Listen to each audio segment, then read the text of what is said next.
ന്യൂനപക്ഷങ്ങളെ അതിക്രൂരമായി വേട്ടയാടുന്നതിൽ യു.പി. സർക്കാർ എന്നും മുൻപന്തിയിലാണ്. ന്യൂനപക്ഷങ്ങളെ വേട്ടയാടാൻ പല ഉത്തരവും കൊണ്ടുവന്ന് അവസാനം അത് വിവാദമാകാറാണ് പതിവ്. ജനങ്ങളെ മതത്തിന്റെയും ജാതിയുടെയും വർണ്ണത്തിന്റെയും പേരിൽ വേർതിരിച്ച് കാണുന്നതിൽ യോഗി സർക്കാർ ആദ്യ പട്ടികയിൽ തന്നെയുണ്ട്. അതിനാൽ തന്നെ യു.പി. സർക്കാരിനെതിരായ ജനവികാരമായിരുന്നു ഇത്തവണത്തെ തെരഞ്ഞെടുപ്പിൽ പ്രതിഫലിച്ചതും.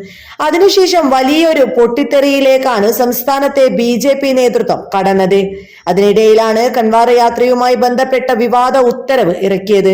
അതിനു പിന്നാലെ വലിയ രീതിയിലുള്ള വിമർശനമാണ് രാജ്യത്തിന്റെ നാനാഭാഗത്തു നിന്നും യു.പി. സർക്കാരിനെതിരെ ഉയർന്നു വരുന്നത്. എന്നാൽ ഇപ്പോഴിതാ വിവാദമായ കൻവാർ യാത്ര ഉത്തരവിനെതിരെ APCR നൽകിയ ഹർജി സുപ്രീം കോടതി ഇന്ന് പരിഗണിക്കുമെന്ന വാർത്തയാണ് പുറത്തുവരുന്നത്. കൻവാർ യാത്ര കടന്നു പോകുന്ന വഴികളിലുള്ള എല്ലാ ഭക്ഷണശാലകളിലും ഉടമകളുടെയും ജീവനക്കാരുടെയും പേരുകൾ അടങ്ങിയ ബോർഡുകൾ പ്രദർശിപ്പിക്കണമെന്നായിരുന്നു വിവാദ ഉത്തരവ്.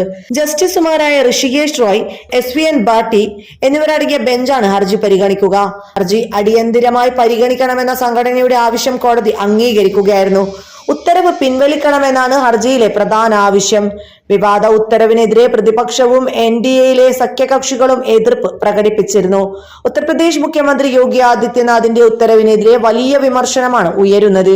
വിഷയത്തിൽ കോടതികൾ സ്വമേധയാ കേസെടുക്കണമെന്ന് UP മുൻ മുഖ്യമന്ത്രിയും SP നേതാവുമായ അഖിലേഷ് യാദവ് ആവശ്യപ്പെട്ടിരുന്നു. ഭരണകൂടത്തിന്റെ പിന്തുണയോടെ വംശഹത്യ നടപ്പാക്കാനുള്ള നീക്കമാണിതെന്ന് കോൺഗ്രസ് വക്താവ് പവൻ ഖേഡ പറഞ്ഞിരുന്നു. ഹിറ്റ്ലർ ജർമ്മനിയിൽ ജൂത വ്യാപാരികളെ ബഹിഷ്കരിച്ചതിനെയാണ് യോഗി ഭരണകൂടത്തിന്റെ ഉത്തരവ് അനുസ്മരിപ്പിക്കുന്നതെന്നായിരുന്നു AIMIM തലവൻ അസദുദ്ദീൻ ഉവൈസി പ്രതികരിച്ചത്.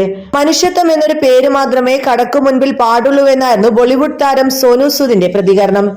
എക്സിലൂടെയാണ് സോനു സൂദ് വിവാദങ്ങളിൽ നിലപാട് വ്യക്തമാക്കിയത്.